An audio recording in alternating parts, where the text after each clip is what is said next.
Hi friends, welcome back. எல்லாரும் எப்படி இருக்கீங்க? ஸோ ஃப்ரெண்ட்ஸ், இது வந்து Thursday பூஜா ரூம வந்து ஃபுல்லா டீப் கிளீன் பண்ணேன். ஸோ அந்த அன்னைக்கு எடுத்த வீடியோ தான். ஸோ ரொம்ப நாள் ஆச்சு ஃப்ரெண்ட்ஸ் பூஜா ரூம வந்து டீப் கிளீன் பண்ணி. ஸோ அதனால எல்லாம் எடுத்து கிளீன் பண்ணலாம் அப்படிங்கிறதுக்காக எடுத்து வச்சேன். ஆனா கிளைமேட்டும் கொஞ்சம் நல்லா சில்லுன்னு இருந்தது. அந்த அன்னைக்கு பார்த்தீங்கன்னா, கொஞ்சம் மழையும் வர ஆரம்பிச்சது. ஸோ அதனால ஏன்னா அதிக வெயிலா இருந்தா நமக்கு வேலை செய்யறதுக்கு கொஞ்சம் கஷ்டமா இருக்கும். ஃபுல்லா வேர்த்து கொட்டிரும். கிளைமேட் சில்லுனால நேரம் போனதே தெரியாம டக்குனு வேலையும் செஞ்சு முடிச்சாச்சு.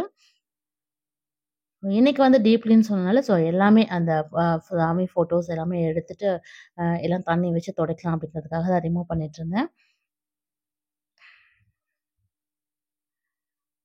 ஸோ பூஜை அறையில பார்த்தீங்கன்னா, நம்ம அந்த தீபம் ஏத்துறனால அந்த ஷெல்ஃப்‌க்கு பின்னாடி எல்லாமே கொஞ்சம் அங்கங்க கருப்பா இருந்தது. ஸோ அது எல்லாமே வந்து இன்னைக்கு கொஞ்சம் தண்ணி வச்சு சுத்தமா தொடச்சு எடுத்துடலாம் அப்படிங்கிறதுக்காக தான். அது இல்லாம குட்டி குட்டி திங்ஸ் எல்லாமே இருந்தது. அதுவுமே எல்லாம் பார்த்தீங்கன்னா, கொஞ்சம் கருப்பா இருந்தது. அதெல்லாம் நம்ம தண்ணி வச்சு துடைக்கணும். ஸோ இது வந்து பார்த்தீங்கன்னா, பூஜை அறைய கிளீன் பண்றதுக்காகவே வந்து இந்த முறமும் இந்த பிரஷ் வந்து வாங்கியிருந்தேன். சரி தனியா வச்சுக்கலாம் அப்படின்னு.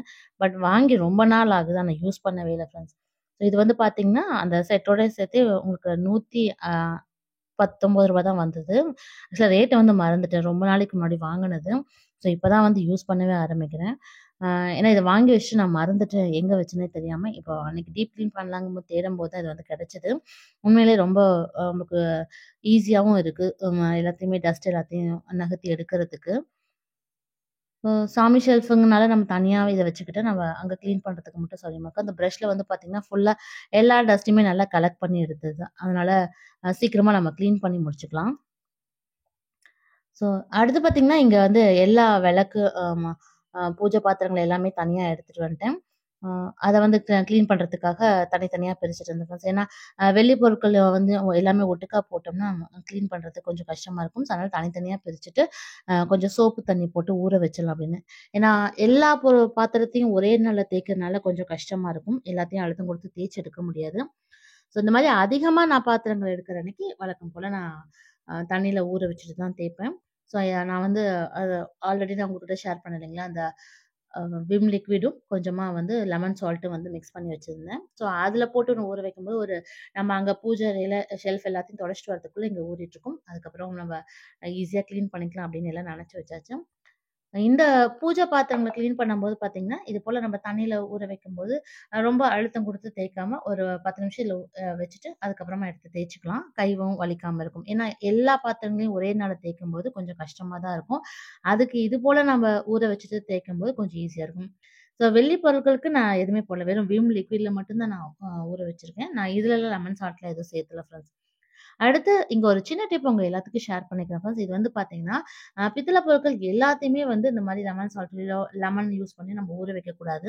இந்த மாரி கோல்டன் ஃபினிஷிங்ல இருக்கக்கூடிய இந்த கோட்டிங் ஃபினிஷிங்ல இருக்கக்கூடியதெல்லாம் வந்து நம்ம எக்காரணம் கொண்டும் இந்த புளியோ, லெமனோ வச்சு தேய்க்கக்கூடாது ஃப்ரெண்ட்ஸ். இன்னும் சொல்லப்போனா ரொம்ப நேரம் ஊற வைக்கக்கூடாது. ஸோ நானே வந்து பார்த்தீங்கன்னா, ஒரு டைம் தெரியாம அந்த கோமாதா வந்து மேல கோட்டிங் ஃபினிஷிங்கோட இருக்கிறது தான். அத தெரியாம நான் வந்து ஊற வச்சுட்டேன். அ அப்புறம் தான் ஞாபகம் வந்தது. டக்குனு போய் எடுத்துட்டேன். ஆனா இருந்தாலுமே மேல லைட்டா அந்த கோட்டிங் வந்து உறிஞ்சிருச்சு.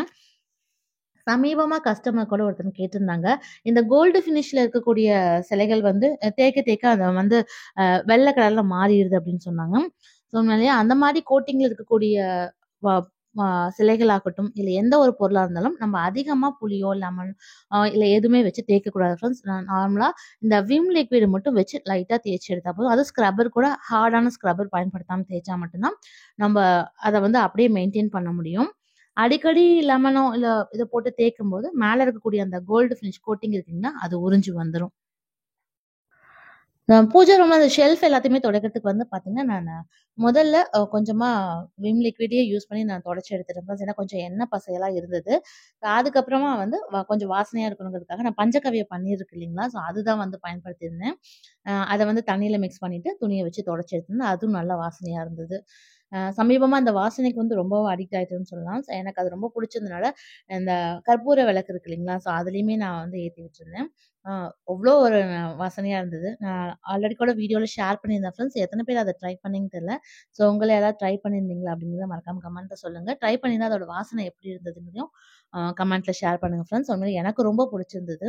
அந்த பூஜை அறைக்கு போனா ஒரு தெய்வீக நறுமணம் எப்பயுமே இருக்கணும் இருக்கணும்னு நம்ம ஆசைப்படுவோம் இல்லைங்களா? அது வேணும்னா கட்டாயம் இந்த பஞ்சகவ்ய பன்னீர யூஸ் பண்ணும்போது நிச்சயம் இருக்கும். ஸோ இங்க எல்லாமே நான் ஊற வச்சுட்டு லைட்டா சபீனா மட்டும் வச்சு தேய்ச்சு எடுத்துட்டேன். எல்லாமே பளிச்சுன்னு கிளீன் ஆயிடுச்சு. இதுக்கு வந்து வெள்ளி பொருட்களுக்கு வந்து நான் விம் லிக்விட்ல ஊற வச்சிருந்தேன். அதுக்கப்புறம் சபீனா லைட்டா வச்சு தேய்ச்சுட்டேன் ஃப்ரெண்ட்ஸ். இந்த வெள்ளி பொருட்களுக்கு மட்டும் சபீனா வந்து அதிகமா வச்சு ரொம்ப அழுத்தம் குடுத்து தேய்க்காதீங்க. ஏன்னா, அதுலயுமே வந்து அந்த மேல இருக்கக்கூடிய அந்த ஷைனிங் லுக் வந்து போயிடும். ஸோ லைட்டா நம்ம ஸ்க்ரப் வச்சு தேய்ச்சா மட்டும் போதும் ஃப்ரெண்ட்ஸ். ஏன்னா, அதுவுமே ஒரு சிலர் கேட்டாங்க. ரொம்ப நாள் திரும்ப திரும்ப நம்ம ஸ்க்ரப்பரோ இதெல்லாம் வச்சு தேய்க்கும்போது அந்த முகம் எல்லாமே செதஞ்சிருது. அந்த உருவம் எல்லாம் மாறிடுதுன்னு சொல்லுவாங்க. ஸோ நம்ம தேய்க்கிறத பொறுத்து தான் இருக்கு. அடிக்கடி தேய்க்கிறவங்க வந்து சாஃப்ட் ஸ்க்ரப்பர் மட்டும் வச்சு பயன்படுத்துனீங்கன்னா, அவங்களுக்கு அந்த அந்த அச்சோ இல்ல அம்மனோட ஒரு முகம் இதெல்லாம் வந்து அ மாறாம அப்படியே இருக்கும். அடுத்தது இந்த சாமி ஃபோட்டோவுக்குமே வந்து பார்த்தீங்கன்னா, அந்த பச்சை கற்பூரம் வந்து தண்ணீல மிக்ஸ் பண்ணிட்டு, ஸோ அத வச்சு சாமி ஃபோட்டோஸ் எல்லாத்தையுமே தொடச்சு எடுத்துட்டோம். அது அதிகமா ஈர துணிய வச்சு நம்ம துடைக்கக்கூடாது. லைட்டா தண்ணி நனச்சு நல்லா புழிஞ்சிட்டு வச்சு துடைக்கும்போது தான், ஸோ அந்த ஃபோட்டோ ஃப்ரேம்ஸ்லாம் ரொம்ப நாளைக்கு வந்து அப்படியே இருக்கும்.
ஸோ இது வந்து வெள்ளிக்கிழமை. ஸோ பூஜை அறையில வந்து சாமி படங்களுக்கு எல்லாமே வந்து பூ எல்லாம் வச்சு அலங்கரிச்சு வச்சிருந்தேன்.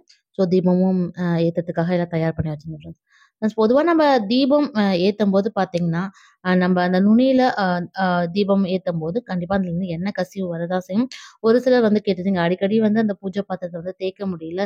எண்ணெய் வந்து கசிஞ்சு வந்துட்டே இருக்கு. ஸோ அதுக்கு என்ன செய்யுது அப்படிங்கிறது புதுசா பார்க்குற ஒரு சிலர் வந்து சப்ஸ்கிரைபர்ஸ் வந்து கேட்டிருந்தீங்க ஃப்ரெண்ட்ஸ். பட் நம்ம சேனல் ரெகுலரா ஃபாலோ பண்ணிட்டு இருக்கவங்களுக்கு தெரியும். நம்ம அதுக்கு வந்து சென்டர்ல வந்து ஹோல்டர்ஸ்லாம் வந்து பயன்படுத்திக்கலாம். அந்த சென்டர்ல ஹோல்டர்லாம் வைக்கும்போது உங்களுக்கு எண்ணெய் கசிவு இல்லாம விளக்கு வந்து சுத்தமா பயன்படுத்திக்கலாம். தட்டுல ஒரு துளியும் எண்ணெய் இல்லாம இருக்கும் ஃப்ரெண்ட்ஸ். அடுத்து இங்க வந்து பார்த்தீங்கன்னா, நான் சொன்னேன்ல, இது வந்து கற்பூர விளக்குல நான் இப்போ அந்த பஞ்சகவ்ய பன்னீர் தான் வந்து சேர்த்துட்டுருக்கேன். ஸோ இதில கொஞ்சம் பச்சை கற்பூரமும், கிராம்பு இது 2 மட்டும் சேர்த்துக்கிறேன். அதோட அந்த பஞ்சகவ்ய பன்னீர் இருக்கும்போது, நல்லா அது 3 மிக்ஸ் ஆகும்போது நல்ல ஒரு வாசனையோட இருக்கு. நீங்க இந்த வாசனை வந்து பூஜை அறையில ஒரு 2லருந்து 3 நாள் வரலுமே அப்படியே இருக்கு ஃப்ரெண்ட்ஸ். நீங்க அந்த பூஜை அறை திறந்தாலே அந்த வாசனை எப்பயுமே இருக்கும். அது மட்டும் இல்லாம அங்கங்க ஓரங்கள்ல வந்து நீங்க எப்பயுமே ஒரு சின்ன சின்ன துண்டு பச்சை கற்பூரம் இருக்கு இல்லைங்களா? அத வந்து உடைச்சு விட்டு வச்சிரலாம். ஸோ இது எல்லாமே நல்ல ஒரு வாசனைய பூஜை அறையில எப்பயுமே குடுத்துக்கிட்டே இருக்கும். ஸோ ஃப்ரெண்ட்ஸ் பூஜை அறை எப்பவுமே நல்ல வாசனையா இருக்குது. இந்த குட்டி குட்டி டிப்ஸ ஃபாலோ பண்ணி பாருங்க. உண்மையிலேயே பூஜை அறையில எப்பயுமே அந்த தெய்வீக நறுமணம் இருந்துகிட்டே இருக்கும் ஃப்ரெண்ட்ஸ்.